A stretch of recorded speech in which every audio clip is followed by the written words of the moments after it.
Bom, vamos aos debates, por favor. À vontade para perguntas, questionamentos. Eu sei que várias pessoas querem um contraste aí entre a questão argentina e a brasileira. Por favor, fiquem à vontade. A palavra é dos senhores. Refletindo um pouco sobre o que foi passado nas palestras, que ambas foram muito interessantes, eu fiquei com algumas dúvidas, e justamente pelo conhecimento de vocês eu até vou colocar em pauta. Ao que me parece, quando o próprio Constituinte colocou a responsabilidade penal da pessoa jurídica na Constituição, ele vislumbrou um interesse público de suma importância para as pessoas, ou mesmo para o mundo.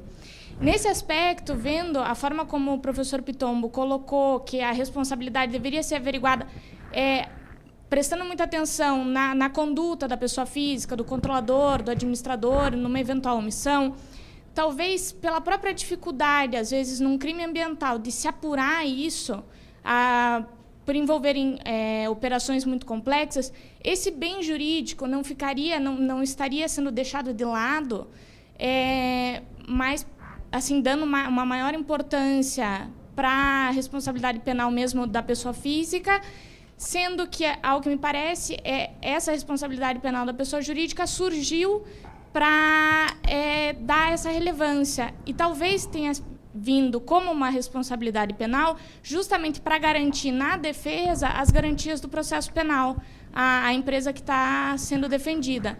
Até porque, nesse aspecto, eu concordo com o Juan Maria que uma decisão ou um processo, eventualmente administrativo sancionador, não teria as mesmas garantias que a esfera penal oferece, tanto na defesa quanto nas decisões proferidas nesse âmbito. Olha, o que acontece é o seguinte. O Guilherme começa a palestra dele, que eu já conhecia a opinião, em razão dos trabalhos acadêmicos dele, dizendo o seguinte. E aqui nós temos que também botar um pouco o ponto correto da premissa, quer dizer, o correto, quer dizer, não é o correto, mas da onde sai o pensamento. A questão ambiental nada tem a ver com o meio ambiente como uma forma isolada. O meio ambiente é importante para nós como pessoas. A proteção do meio ambiente diretamente está ligada à dignidade da pessoa humana. Uma das brincadeiras mais engraçadas que se fazia na faculdade, hoje não se faz mais porque as pessoas vão responder errado, mas naquele tempo se fazia, é perguntar para o sujeito. Na contravenção de maus tratos animais, quem é o sujeito passivo da infração penal? É o bicho? Qual o valor atingido? Vejam, existem correntes até filosóficas que acham que os animais têm direito, né? Não é? Acontece que, lamentavelmente, não é isso que diz o direito civil brasileiro. Mas não fosse isso, a razão da contravenção de maus tratos existir não tem nada a ver com o sofrimento do animal. Eu sei que isso vai frustrar os senhores que gostam de desenho animado, bichinho e tal, né, etc. Tem o seu papagaio, o seu cachorro em casa, consideram melhor que o irmão. Eu compreendo essa relação. Só que isso não tem nada a ver com o animal. O que a contravenção penal busca proteger é a dignidade da pessoa humana. Aquele comportamento incompatível com o homem. Agredir o animal, maltratar o animal, ferir o animal, não é conduta digna para o homem. Aquele comportamento não pode existir. Esta perspectiva muda muito. O meio ambiente não é algo isolado, né? E veja, existe um discurso econômico, e para nós, latino-americanos, em gênero, são 500 anos de exploração. Porque, veja, nós continuamos sendo enganados por um discurso agora simpático, a proteção das nossas florestas, etc, etc, etc. Veja, isso é uma coisa, do ponto de vista econômico, a ignorância pode se levar a achar que esse discurso é razoável. Mas, em verdade, a proteção das florestas, a proteção da água, tem sentido para que cada um dos senhores possa gozar do ponto de vista visual, para que possam ter melhor qualidade de vida. Ponto. Ponto. Essa hipervalorização do meio ambiente, né, me chama muito a atenção porque quando se faziam os estudos para o projeto, e eu me lembro muito bem do Guilherme dizendo isso, porque era um tempo que nós podíamos dar muita risada na sala de aula, no pós-graduação, com observações que eram feitas, chama muito a atenção a preocupação com o meio ambiente como algo, como um valor extraordinário, né?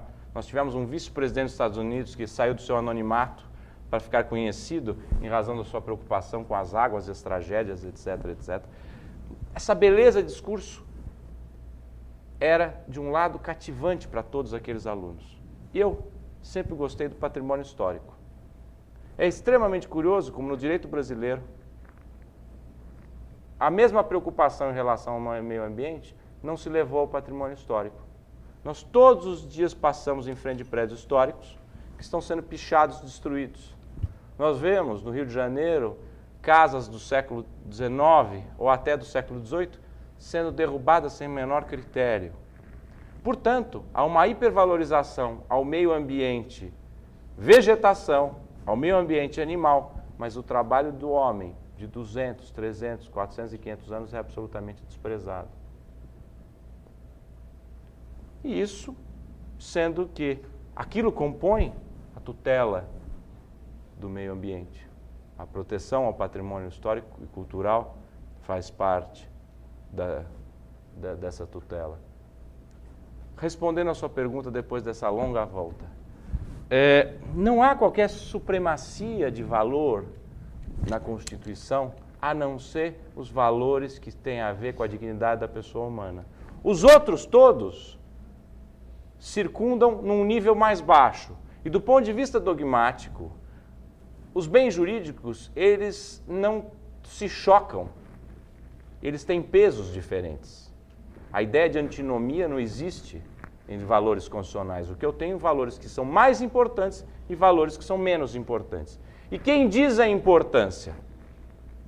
Dois momentos se diz. O próprio Constituinte, quando escolhe a ordem que os coloca na Constituição, ele está nos dizendo, para mim, os valores para essa sociedade, nesse momento histórico, são esses. Esses são os relevantes. E tem um segundo momento. O juiz pode aquilatar porque isso é uma relação intelectual dinâmica e não estática. É um produto de cultura, portanto, varia no tempo e no espaço. Quando o juiz avalia, ele tem direito de, dentro de um critério normativo fundamentado, evidente, de aquilatar os valores para julgar aquela situação. De qualquer maneira, processo penal, defesa da pessoa, é mais relevante do que qualquer valor difuso. Não obstante, isso choque os senhores. Porque o que eu estou defendendo é o núcleo primeiro, que é o núcleo homem, dignidade da pessoa. A questão é de como formatar o pensamento. O meu esforço, e todos que trabalham comigo sabem, que muitas vezes isso traz até um choque, porque o que nós estamos dizendo não é o que se diz. Não é o que se diz na academia e não é o que se diz nas discussões do foro. Mas direito penal e processo penal, antes de mais nada, são formas de reconhecimento da dignidade da pessoa humana e não indicações de poder punitivo estatal. Só para construir um pouquinho o pensamento. Claro. Yo quisiera agregar, pienso que dentro de esta inquietud hay un temor que es el de la arbitrariedad. Tenemos todos el temor a que si abrimos la puerta de la responsabilidad penal de la persona jurídica, el Estado entre y nos avasalle, nos pille, nos deje sin empresas o las intervenga. Me parece que en ese sentido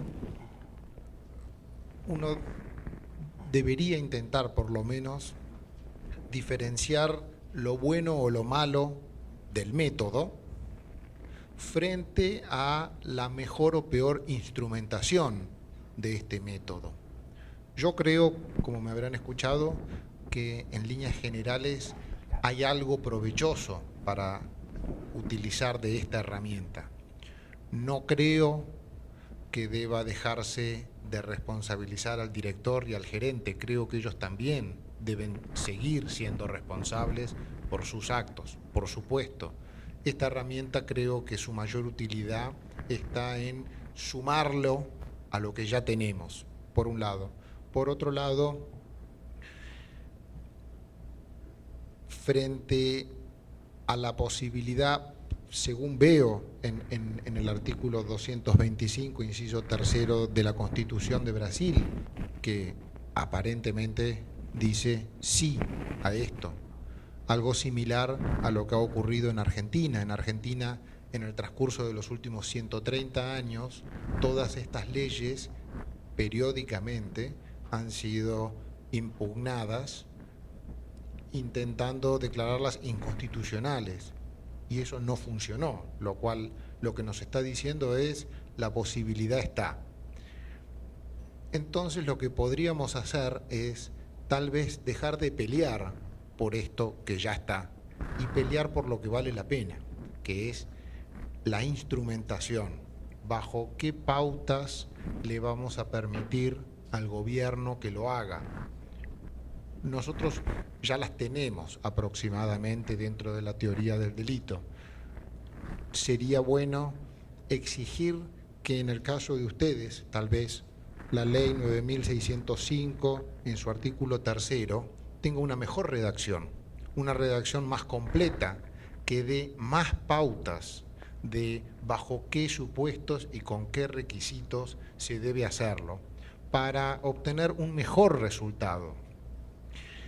Lo que Antonio comentaba hace un rato es cierto, la paradoja de pensar que una persona jurídica que posteriormente al fato, al hecho, reconozca su culpabilidad y quiera tomar medidas en pos de eso, pienso que acá, aparentemente, en Argentina también sería una declaración de culpabilidad, sería aceptar el reconocimiento y empezar a pagar todas las consecuencias, cosa que pocos de nuestros clientes quisieran hacer, casi que nos tildarían de locos si uno les propusiera eso.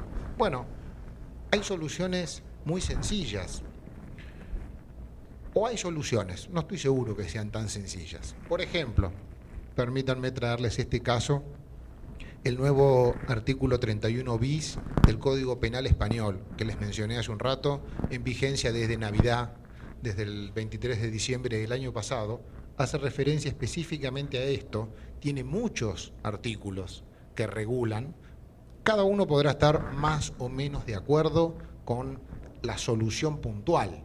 Está bien que pueda responsabilizarse aunque no tenga identificada la persona física. Bueno, podremos ponernos de acuerdo o no, si sí o si no.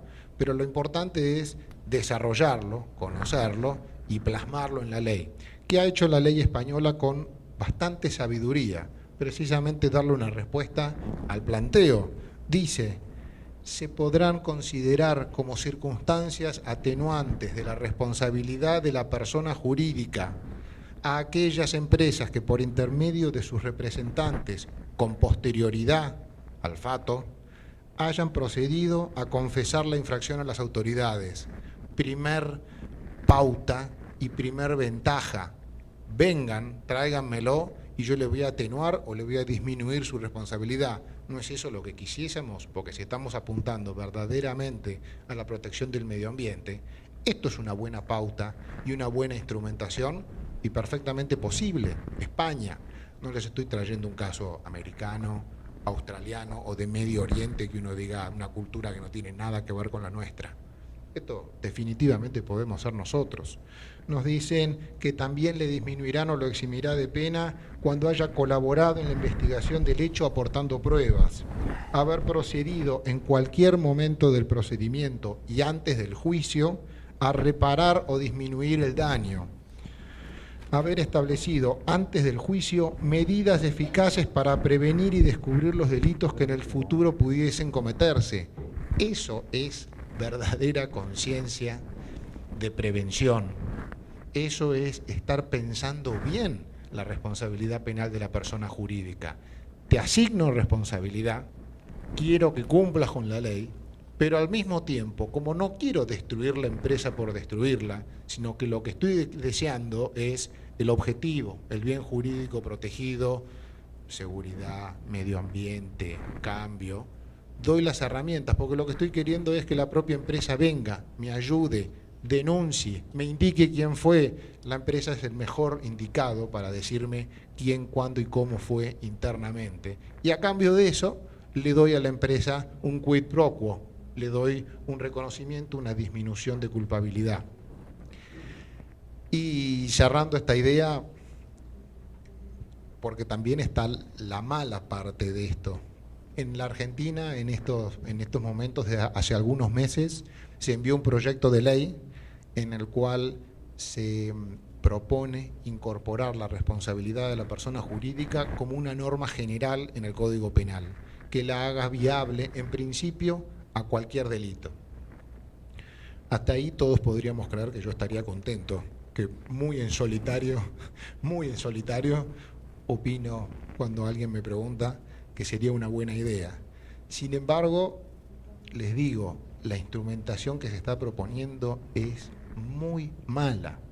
Y eso mismo es lo que desde la profesión y desde la academia nos debe llevar a decir no.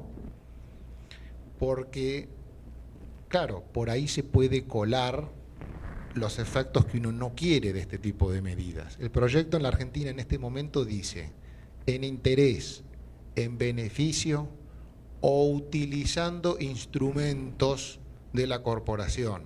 Una hipótesis completamente distinta, que no está dentro de las tradicionales, y que significaría poder responsabilizar a la persona jurídica y sancionarla porque cualquiera de todos nosotros utilice indebidamente el mail de su computadora para extorsionar o para estafar, y la empresa verdaderamente no tendría nada que ver con eso. Ahí sí se abre una hipótesis muy peligrosa.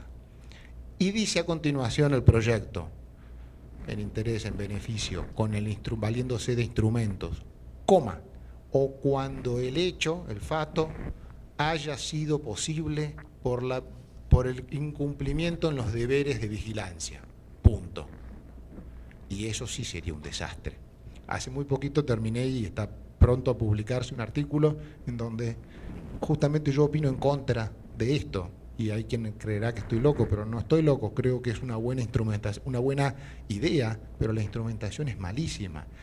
Coma, o cuando el hecho haya sucedido por incumplimiento de los deberes, eso es peligrosísimo, porque significa que 250 años de desarrollo que me imponen requisitos pueden ser borrados y suplantados por la posibilidad de que el Estado, solamente diciendo este hecho bajo cualquier condición sucedió porque usted incumplió con los deberes, y uno dice, claro, pero no fue hecho por un miembro de mi empresa, o por lo menos no fue hecho por el management, no importa, porque es coma, o cuándo, o, no, y cuándo. Y uno dice, pero yo no saqué ningún beneficio de esto, no importa, porque esto se cometió porque usted no cumplió con el due diligence o no cumplió con los deberes que le asisten como gerencia. Eso es lo peligrosísimo, y a eso verdaderamente es a lo que las empresas deben temer, y donde nosotros, interpreto yo, debemos en serio ponernos firmes y decir no, esto no, porque ahí sí se arma un lío muy, muy importante, y tenemos al Estado reprimiendo por conductas que la empresa no podría prevenir, que no es poco, porque esa es la otra alternativa. En modelos europeos, en el caso francés, en modelos como el americano, en donde está prevista como una de las posibilidades el incumplimiento del deber de diligencia y del control y de vigilancia, de la mano de eso dice, punto. Sin embargo, es lo que los americanos le llaman el affirmative defense. Sin embargo, la persona jurídica podrá eximirse de responsabilidad si acreditare en el proceso que cumplió con el due diligence, cumplió con el compliance, que tiene un officer of compliance, un manual de procedimientos internos. Entonces eso parece justo. Le preveo la posibilidad de, pero le doy la posibilidad de que se defienda. Y si él me trae un cumplimiento interno acabado, la eximo de responsabilidad. Cosa que en el proyecto que hay en Argentina en este momento alguien se olvidó de colocar. Por supuesto que la perspectiva sería mala. Por favor, mais alguma pergunta? Embora possa parecer uma condição óbvia de condenação da pessoa jurídica, a gente teve um caso absurdo em que a pessoa física foi absolvida e no entanto, foi mantida a condenação à pessoa jurídica, né? Isso é uma coisa que eu acho legal de ser comentada, porque pode parecer muito óbvio, mas a gente teve que chegar até o STF para discutir isso. Ainda não resolveu. E não foi resolvido ainda. O que a Priscila está dizendo é o seguinte, pô, diante do que nós estamos discutindo, o pressuposto de qualquer condenação penal à pessoa jurídica é a condenação das pessoas físicas. Eu não posso condenar a pessoa jurídica e absolver as pessoas físicas. Este assunto, embora óbvio e consoante aquilo que está na lei, nós já perdemos em primeiro grau, né? Já perdemos em recurso e corremos o risco no recurso extraordinário. E eu, que despachei com a Priscila no Supremo Tribunal Federal com o ministro relator, me senti falando para alguma coisa empalhada, né? Porque eu dizia, nem os olhos mexiam, né? E eu falei, bom, devo ter dito alguma coisa errada. E você alertou, assim, não tanto para o caso concreto, mas para a importância do precedente, Exatamente, né? Porque uma decisão do Supremo, como dizia meu pai, o Supremo Tribunal corrige os erros alheios e perpetua os próprios, né? Então, será perpetuada uma grande asneira. Muito bem, muito obrigado. Se não houver mais nenhuma observação, pergunta ou comentário, eu quero agradecer a todos. Quero dizer que este é o primeiro encontro nosso. Esse encontro foi... a decisão foi uma sugestão do Cláudio Daolio de organizar nos 10 anos do escritório eventos para que se possam discutir temas. Eu achei uma ideia extraordinária, nós vamos repetir isso, inclusive. Antes até de falar do próximo evento, eu quero reiterar os meus agradecimentos ao Juan Maria. Eu, como gosto muito de futebol, ninguém vai negar hoje que o maior jogador do mundo é o Messi, um argentino. Eu pensei, eu preciso de um paradigma similar no direito penal. Tinha certeza que era Juan Maria. Ele aqui está. Portanto, eu fico muito feliz de poder contar com ele e, mais uma vez, contar com o Guilherme, que é uma das pessoas que mais estudou nos últimos, eu ia falar 20 anos, mas errei, últimos 15, né, anos, esses temas de direito ambiental, que conhece profundamente, seja pelos estudos, seja pela sua prática. E quero pedir, por gentileza, alguém podia comentar? João, por favor, comentar um pouquinho. Nós vamos ter no dia 27 de maio um evento só sobre direito eletrônico. E o coordenador vai ser João. Nessa ideia de fazermos eventos para discutir temas, foi proposto aí no próximo evento falar um pouco sobre o direito eletrônico, que é uma área que nós desenvolvemos no escritório bastante. E nós vemos um anseio dos clientes de entender um pouco melhor, principalmente no aspecto processual, quais são as medidas que podem ser tomadas. As empresas se veem muito confrontadas com solicitações internas, fatos que acontecem envolvendo o ambiente eletrônico e muitas vezes as soluções que têm que ser tomadas no âmbito processual para resolver esses problemas são desconhecidas até dos próprios advogados. Então, nós vamos fazer essas discussões para falar um pouco no âmbito processuais, quais são as medidas que podem ser tomadas, quais são as soluções para esses tipos de problema, inclusive fazendo uma abordagem por três perspectivas diferentes. Uma pela perspectiva do advogado, do contencioso, outra pelo advogado interno da empresa, que vai falar um pouco de quais são as medidas que costumam ser tomadas na proteção dos dados, e a terceira perspectiva de uma pessoa técnica que vai falar sobre a perícia, né, a prova, como ela é feita, enfim, que é uma parte muito relevante também nesses temas. Tá bem, muito obrigado. Antes de encerrar, só eu queria publicamente agradecer a Maria Eugênia Gil, que cuidou de todos os detalhes do evento de hoje. A Maria Eugênia está no escritório faz 3 anos, veio da Argentina.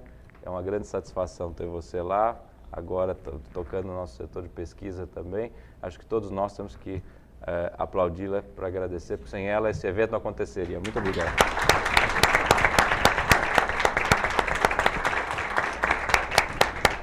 Agradeço a todos, muito obrigado.